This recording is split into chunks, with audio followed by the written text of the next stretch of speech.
तो दोस्तों, एक और नया दिन और मैं बलजीत परमार हाजिर हूँ एक नई कहानी, नया किस्सा लेकर। आज आपको किस्सा सुनाएंगे उस शख्स का जिसके ऊपर वो पुरानी कहावत बहुत सही बैठती। अंग्रेजी का एक मुहावरा है, अ कैट हैज़ 9 लाइफ्स। एक बिल्ली की 9 जिंदगियाँ होती हैं, 9 बार वो मरने से बचती है। ये पुरानी कहावत आपने सुनी होगी और इस शख्स पे ये बहुत हद तक पूरी उतरती है। 9 बार नहीं तो 5 बार तो ऐसे इंसिडेंट्स हुए जब ये शख्स मरते मरते बच गया। 5 बार इसका एनकाउंटर करने की प्लानिंग बनी, लेकिन जैसे ही किसी नतीजे पे पहुंचती थी तो ये शख्स किसी दूसरे केस में किसी दूसरे इलाके में जाके बंद हो जाता था। ये सोच समझ के करता था, जो कोइंसिडेंस हो जाता था इस बात का वो जाने, या जिस किस्म के क्राइम उसने किए वो जाने। और उस शख्स का नाम है विजय केदारे उर्फ विजू चिकना। विजू चिकना शायद इसको इसलिए कहा जाता है कि ये बहुत गोरा चिट्टा हैंडसम किस्म का आदमी। अगर क्राइम में नहीं होता तो शायद फिल्मों में चला जाता तो हीरो बन जाता। इस किस्म का इसका जो डील डॉल और इसकी दिख, जो जिसको अपीयरेंस कहते हैं हम लोग, वो इस शख्स की है। तो ये विजू चिकना बेसिकली एंटॉप हिल का रहने वाला है, वही एरिया जहाँ मैंने मुंबई में अपनी ज़िंदगी के तकरीबन 20 साल निकाले। मैंने कभी विजय केदारे का नाम नहीं सुना था, लेकिन विजू चिकना बहुत सुना था। मारा मारी इधर की खबरें कहीं ना कहीं से दूसरे लोगों से पता चलता रहता था कि विजू चिकना ने एक और कांड कर दिया। वहीं पे पैदा हुआ ये शख्स आज भी जिंदा है। और ये बहुत अजीब लगता है जब इतने crime, 24 serious offences, murder, attempt to murder, डकैती, एक्सटॉर्शन, हथियारों की खरीदो फरोख्त, हफ्ता वसूली और बड़े बड़े लोगों से पंगा लेना, जिनमें जेल के अधिकारी और छोटा राजन के खास लोग भी शामिल थे। उनके साथ इस आदमी ने मुठभेड़ की है। इतना दिलेर था, डेरिंग था, डरता नहीं किसी से। शायद यही कारण था कि इसके साथ बहुत सारे ऐसे किस्से भी जुड़ गए जिनमें इसका कोई रोल नहीं था। शुरू करते हैं 94 से इसका क्रिमिनल इतिहास। 94 में ये थाना एरिया में एक आदमी का मर्डर करता है किसी दोस्तों के साथ मिलके, और इसको थाना जेल में जाना पड़ता है। और वो समय था जब थाना जेल में छोटा राजन के 10-12 बड़े गुर्गे किसी और केस के चक्कर में थाना जेल में थे, जिनमें विक्की मल्होत्रा, विनोद मटकर, जिसमें उसके साथ वाले और 7-8 बड़े लोग थाना जेल में थे। उनमें जो घाटकोपर में के लड़के, जितना ग्रुप था राजन गैंग का, ये मैक्सिमम लड़के जो थे ये घाटकोपर वाले और चबूर वाले जो है इसका तिलक नगर एरिया के वहीं के लड़के ज़्यादा थे, जिनमें फरीतना शाह भी था। ये सब लोग वहाँ जेल में। और ये लड़का पहली बार जेल गया था विजू चिकना और विजय केदारे। बातचीत होते होते इसकी उस गैंग से दोस्ती हो जाती है। ये सीनियर गैंगस्टर्स को लगता है कि इस लड़के में दम है, क्यों ना इसको साथ अपने गैंग में मिला लिया जाए। तभी नीलेश पराडकर, जो आजकल छोटा राजन का जन्मदिन बनाने में मशहूर है, वो भी जेल में था भाई। तो किसी बात को लेके विजू चिकना का और नीलेश पराडकर का झगड़ा होता है, जिसमें being a senior member of the team Vicky Malhotra दखल देता है और ये आदमी विक्की मल्होत्रा के गले पड़ जाता है। जेल में विक्की मल्होत्रा से मारामारी विजू चिकना ने की थाना जेल में। लेकिन उसके बाद बीच में पड़ के लोगों ने कि ये आदमी जिसमें इतनी हिम्मत है इसको साथ रखना चाहिए, और वही नीलेश पराडकर जिसकी वजह से झगड़ा हुआ था उसी ने एक डेढ़ महीने की मेहनत के बाद छोटा राजन से बातचीत करके इस आदमी के साथ समझौता कर लिया कि आगे से आप हमारी कंपनी में काम करो, हमारे पुराने झगड़े खत्म।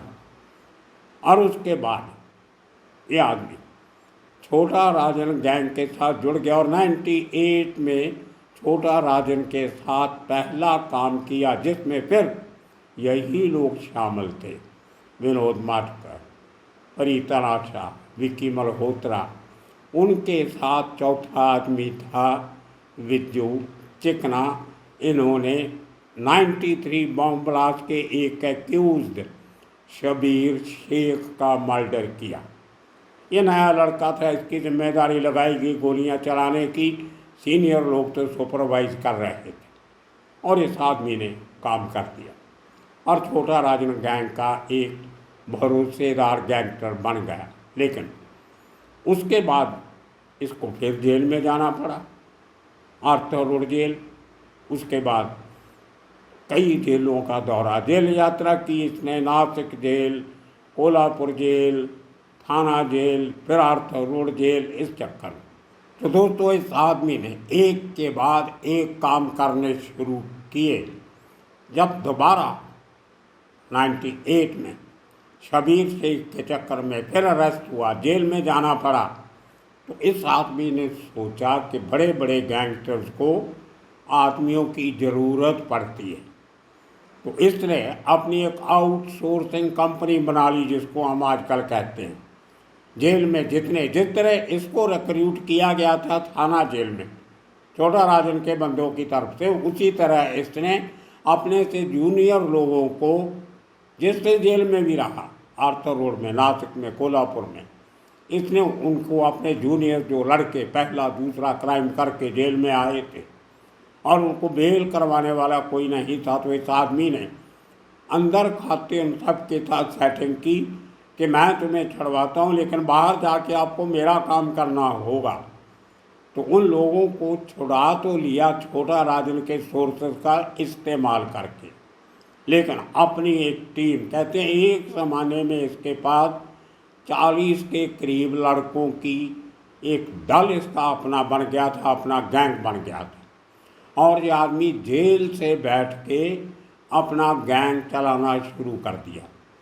2001 में जब रवि पुजारी, प्रसाद पुजारी, सुरेश पुजारी, छोटा राजन, ये लोग सब एक्टिव थे, पूरा बड़े ज़ोरों से जो एक्सटॉर्शन का धंधा चल रहा था और जो बड़ा बॉम्ब ब्लास्ट के एक्यूज्ड थे, बेल पे आ गए थे, उनको मारने का काम शुरू था।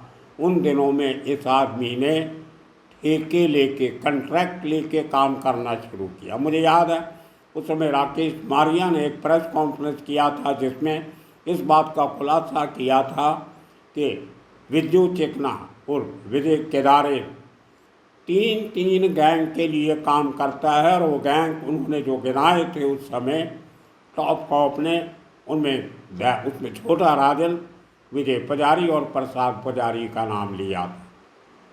तो आप देखिए कि एक छोटा सा लड़का बड़ी जल्दी 94 से लेके 2001 तक, इतना 2001 तक उस आदमी ने अपना इतना होल्ड बना लिया कि अपना गैंग चलाते हुए 3 गैंग का काम करने लगा। ये कुछ छोटी बात नहीं है। फिर जेल से छूटता है, बेल होती है, ये आदमी नासिक में हथियार लेने जाता है और उसके लिए बुरी बात, पकड़ा जाता है हथियारों के साथ, जिसमें 6 पिस्टल और रिवॉल्वर थे और 49 बुलेट्स, साथ में कुछ पैसा और कुछ सूतली बॉम्ब किस्म की चीज़ें भी थी। फिर पकड़ा जाता है। वो दौर था जब इसको एनकाउंटर करने के लिए पुलिस ढूंढ रही थी क्राइम ब्रांच, और ये आदमी नासिक में पकड़ा जाता है। अब वो हथियारों का केस था, आर्म्स एक्ट का केस था, कुछ महीने के बाद इसकी ज़मानत होती है। फिर नासिक जाता है, जिस आदमी से पहले जिसके थ्रू हथियार खरीदे थे, पप्पा शेख, वहाँ का उसको पापा शेख या पप्पा शेख उसको कहते थे, उसने दोबारा हथियार देने से मना कर दिया और इस आदमी ने उसकी फील्डिंग लगा के नासिक में उसको मारने की कोशिश की। उसकी गाड़ी पे गोलियां चलाई, लेकिन बदकिस्मती से पप्पा शेख तो बच गया, लेकिन उसके साथ ट्रैवल करने वाला उसका 7 साल का बच्चा, उसका बेटा, वो मारा जाता है। फिर पुलिस को गुस्सा आता है कि ये आदमी अब वह अपनी औकात से बाहर हो रहा है, इसको मिटा देना चाहिए, खत्म कर देना चाहिए। फिर एनकाउंटर का हुक्म हो गया। लेकिन ये आदमी कोल्हापुर चला जाता है, वहाँ एक बहुत बड़े व्यापारी से बड़ी फिरौती मांगता है, उस पर गोलियाँ चला देता है अपने वही नए लड़कों की मदद से। लेकिन वहाँ फिर पकड़ा जाता है जानबूझ के, ताकि जो नासिक के उस बच्चे को मारने के इंसिडेंट में जो उसका ऑर्डर निकला है एनकाउंटर का, वो कामयाब नहीं हो जाए। ये मुंबई से बहुत दूर कोल्हापुर जाके, पूना, सतारा, सांगली सब क्रॉस करके कोल्हापुर जाके फिर जेल में चला जाता है। वहाँ से और लोगों की भर्ती करता है और वहीं पे कोल्हापुर से फिर ये आदमी ट्रांसफ़र लेता है वापस थाना जेल की। वो अपने कुछ फैमिली के बात बता के कि मैं अपनी परिवार में मेरी माँ बीमार है, जो कुछ है, इस किस्म का बहाना ला के ट्रांसफ़र ले लेता है कोर्ट के थ्रू थाना। और थाना में ये लोगों को जब पेशी पे जाता था पुराने थाना वाले केस में, तो उन लोगों को बुलाता था जिनसे इसने पैसा मांगना होता, उनको कोर्ट में बुलाता था। उसी समय 1 तारीख पे एंटोफिल में एक एरिया है शेख मिस्री दरगाह, उसके पास जब आप वडाला की तरफ जाते हैं तो लेफ़्ट साइड में पहाड़ी के ऊपर एक एंटोफिल पुलिस स्टेशन हुआ करता था। पुरानी बिल्डिंग थी और उसके साथ छोटे छोटे बैरक्स किस्म के अंग्रेज़ों के ज़माने की बनाई हुई एक बस्ती थी जिसमें गरीब लोग रहते थे। तो रीडेवलपमेंट का ज़माना था। तो इस आदमी ने उन लोगों से मिलकर, उधर का रहने वाला था, तो वहाँ जो SRA स्लम रिहेबिलिटेशन अथॉरिटी के नीचे जो एक स्लम डेवलपर ने कमेटी बनाई थी उसको रीडेवलप करने के लिए, ये उस कमेटी पे कब्ज़ा करना चाहता। तो अगर आप चीफ प्रमोटर हो जाते हो तो आपको करोड़ों की आमदन होने का आसार हो जाते हैं। लेकिन उसके जो 2 भाई थे, महेश और योगेश, वो इससे डरे नहीं। तो यह आदमी जेल में था, इसने अपने आदमी भेजे कि उनको बुला के लाओ। तो महेश ने अपने भाई योगेश को भेज दिया थाना कोर्ट में, जहाँ विद्युत चिकना अपनी तारीख भुगतने आया था। वहाँ उसको बोलता है कि आप ये पूरा प्रोजेक्ट मेरा, इसका एक आदमी था ढाका उसका नाम था, उसके हवाले कर दो, सब पेपर उसको दे दो, नहीं तो तुम जान से गए, मैं तुम्हें नहीं छोड़ूंगा। इस किस्म की धमकियाँ देने लगा और अल्टीमेटली अपने आदमी भेज के उस योगेश के ऊपर बहुत सीरियस हमला करवाया, लेकिन हथियारों का इस्तेमाल नहीं किया। मतलब पिस्टल, उसका गोली नहीं चलाई, लेकिन कोयते और चाकू वगैरह तलवारों से वार करवा के उसको बुरी तरह इंजर्ड किया ताकि वो डर जाए। लेकिन वो भाई लोग डरे नहीं। वो भी केस चला भी 2021 में, 2 साल पहले उस केस में इसको सज़ा, इस अपील भी 2019 में फैसला आया था कोर्ट का, जिसमें इसको 10 साल की सज़ा और 5 लाख का जुर्माना सेशन कोर्ट ने सुनाया। उसके बाद इसने हाई कोर्ट में अपील भी की कि मैं तो जेल में था, मेरा इसमें कोई रोल नहीं था, पुलिस ने जानबूझ के मुझे तंग करने के लिए ये केस में नाम लिखा है। उसकी अपील अभी तक शायद चल रही है। 2000 करते करते 2003 में ये आदमी आर्थर रोड जेल में बंद था और वहाँ पे उन दिनों में नई नई पोस्टिंग हुई थी। सवती साथे, महाराष्ट्र की पहली लेडी ऑफिसर जो राजधानी मुंबई में ये बड़ी जेल की सुपरिटेंडेंट बन के आती, और उन्होंने आते ही अपनी सख्ती शुरू कर दी। सब के सब मोबाइल फ़ोन जमा करवा लिए जो उनके आने के पहले आरोपी लोग जेल में इस्तेमाल करते हैं। आर्थर रोड में ज़्यादा जो कैदी हैं वो अंडर ट्रायल हैं, दूसरे भी हैं लेकिन अंडर ट्रायल की गिनती बहुत ज़्यादा रहती है। स्वती साथी जो टिफिन जाता था लोगों को, डब्बे जो लेके अंदर जाते थे खाने के, वो बंद कर दिए क्योंकि इनका सब ऐशो आराम का सामान सब टिफिन में जाता था। दारू के क्वार्टर, सिगरेट्स, ये वो सब टिफिन में जाता, तो टिफिन बंद करवा दिए। तो काफ़ी इस किस्म की सख्ती, बैरक के दरवाजे बंद करने का समय फिक्स कर दिया, खोलने का समय फिक्स, लाइट कब तक जलेगी, ये वो सब, सीसीटीवी कैमरा ठीक करवा दिए, सब काफ़ी इम्प्रूवमेंट किया। इन लोगों को बहुत तकलीफ़ हुई, इनके मोबाइल गए, फैसिलिटीज बंद हो गई। तो एक रात 2003 में रात के समय जब स्वती साथी लेडी ऑफिसर अपने स्टाफ के साथ जेल का नाइट राउंड पे जाती हैं, तो जो इनका सेल था जिसमें विजू चिकना बंद था, उस सेल के में इसके साथ इसके दो और जोड़ीदार थे, एक दलवी और दूसरा नाइम। तो इन तीनों ने स्वते साथी को देखते ही अपने सब बदन के कपड़े उतार दिए। स्वती साथी ने अपना मुंह तो घुमा लिया लेकिन इनको छोड़ा नहीं। दूसरे दिन इनकी अच्छी खासी धुलाई पिटाई हुई और इसके साथ ही बाकी कैदियों को एक मैसेज भी चला गया कि आप स्वती साथी से पंगा नहीं, साथी से पता नहीं पंगा नहीं ले सकते। क्या थोड़े महीनों के बाद इसकी ज़मानत होती। और 2005 में एक दिन, अभी स्वती साथी की पोस्टिंग वही थी, 2003 में इसने जो हरकत की थी और साथी से मार खाई थी, 2 साल के बाद यह आदमी बदला लेने जाता है और जेल के बाहर एक जेल का सुपर, एक स्टाफर, स्वती साथी का जूनियर, वो बाहर निकल रहा होता है तो गोलियां चलाता है। ये गोली उसको भी लगती है तो और लोग भी इंजर्ड होते हैं, लेकिन अच्छा हुआ कि मौत किसी की नहीं हुई।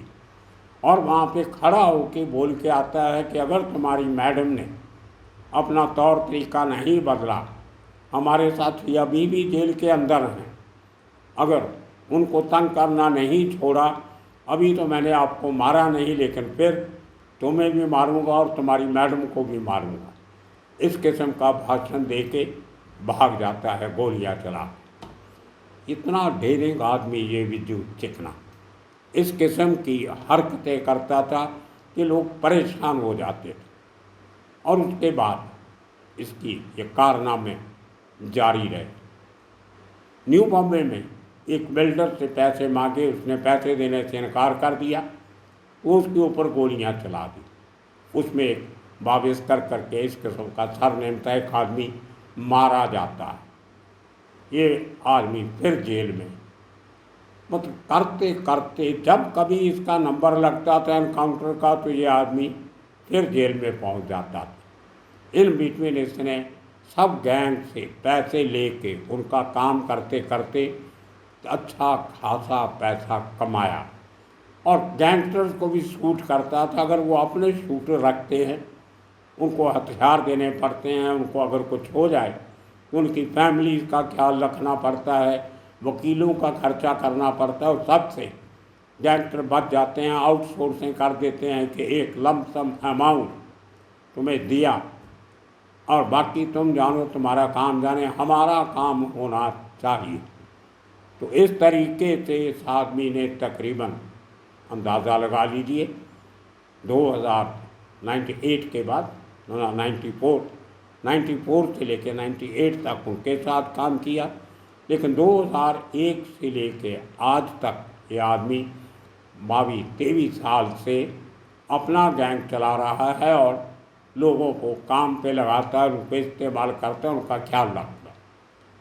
लेकिन दूसरे पुलिस का जो राकेश मारिया ने जो एक और बयान दिया था कि इसके ऊपर हमारा ज़्यादा ध्यान कभी इसलिए नहीं गया कि हमें इस बात का अंदर से अंदाज़ा नहीं था कि ये आदमी अपना गैंग चला रहा है। हम समझते थे कि छोटा राजन का आदमी है, उस तरीके से इन्फॉर्मेशन गैदर करते थे। लेकिन छोटा राजन के गैंगस्टर जो पकड़े जाते थे इंटेरोगेशन पे, उनसे इस आदमी के लिए पूछते थे तो वो कहते थे हम तो जानते नहीं, जानते भी हैं तो हमें पता नहीं कहाँ रहता है। ये तो राकेश मारिया ने माना कि बहुत सालों के बाद हमें इस बात का एहसास हुआ कि ये आदमी तो नाम उनका लेता है लेकिन गैंग अपना चला रहा था, तो इसीलिए शायद वो आदमी बच गया। अब उसके हाई कोर्ट में उस अपील चल रही है, उसके नीचे वो बेल पे चल रहा है। एक और केस में उसी आर्थर रोड जेल में बंद था जब कोरोना काल शुरू होता है, वही जेल जिसकी सुपरिटेंडेंट को डराने के लिए इसने हरकत की थी और बाद में गोलियां चलाई थी।